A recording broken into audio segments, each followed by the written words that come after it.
I'm here with Richard Sherman and Lindsey Vonn, two people you wouldn't expect to see together, but you have mutual admiration for each other. Oh, definitely, man. She's a tremendous competitor and a great athlete and has accomplished some great things, and I'm just a squirrel in her world, you know. She's big time. Do you want to throw some back? No, I'm definitely not a squirrel. I mean, geez, I was at the Super Bowl watching, and I was pretty darn impressed with your performance. And I mean, you're a Stanford alum, so I gotta love you. Oh, I appreciate that. Yeah, it's a tremendous honor to be in her presence and to be at the Cartoon Network Hall of Games. It's a big deal for me. So you'll give her your Super Bowl ring, right? You know, I can't technically give her that, but you know, there's a Stanford connection here, so you know. You could borrow it, maybe. She would look great with her dress. Yeah, it would go great with her dress. It'd be a great accent.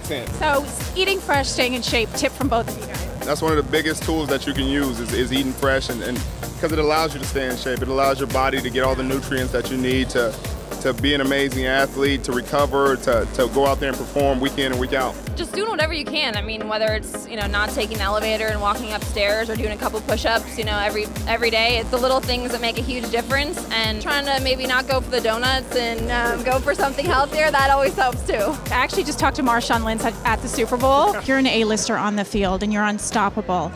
Advice, your A-list advice to being unstoppable in life? It's simple. If you make your mind up on it, just go for it. He actually talked to me. I was so excited. You're one of the rare ones. I got really, really lucky. So the mental, like A-list advice, meant that sort of like having that mental strength. I'll be locked in. Don't let outside distractions get to you. You got to have a certain zone you get to, regardless of the situation, regardless of where you are in the world.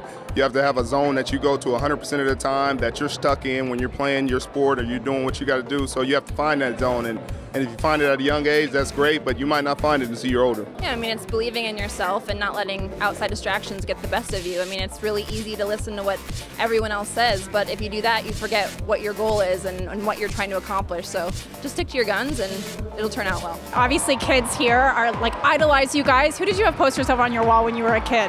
Muhammad Ali, Magic Johnson, Michael Jordan, Deion, those are all mine. He was hanging around the Super Bowl. Yeah. Oh, I wasn't going to tell him I had posters of him. Come on, you got to be professional. That would be a little awkward, wouldn't it? Yeah, it's like, Deion, I'm your biggest fan. Oh, no, I'm not. Not me. Peekaboo Street. She was, you know, the big skier when I was growing up, and she signed an autograph for me when I was 9, and actually was kind of the reason that inspired me to want to be an Olympian. So it was pretty special. You know, I was kind of on the verge of, you know, do I want to continue on with this, or is it just something for fun? And she was like the queen of skiing, and I wanted to be just like her. So I was like, I'm going to be in the Olympics just like her. Greatest sporting moment of all time? Oh, that's kind of hard for me. You know, I'm just messing with you. Yeah, it was definitely the one we just had. The Super Bowl was big time for us. It's a lifetime dream and a lifetime accomplishment, something that worked really hard for as a team and as an individual, and you don't really get much better than that. No, it doesn't get bigger than the Super Bowl or the Olympics. Yeah, that was definitely for me the highlight of my life and my career. I mean, my whole family sacrificed so much for me to get to that point, and it was a really emotional day, and one that I won't ever forget. Okay, thank you so much. You're giving her your Super Bowl ring. Don't forget. Yeah, I won't forget it. We can trade medal for, you know, that's a fair exchange. For a day, or an hour, or a minute. You know, if I get the medal, I've always wanted an Olympic medal, so you know, I might keep that one and try to get the ring remade or something.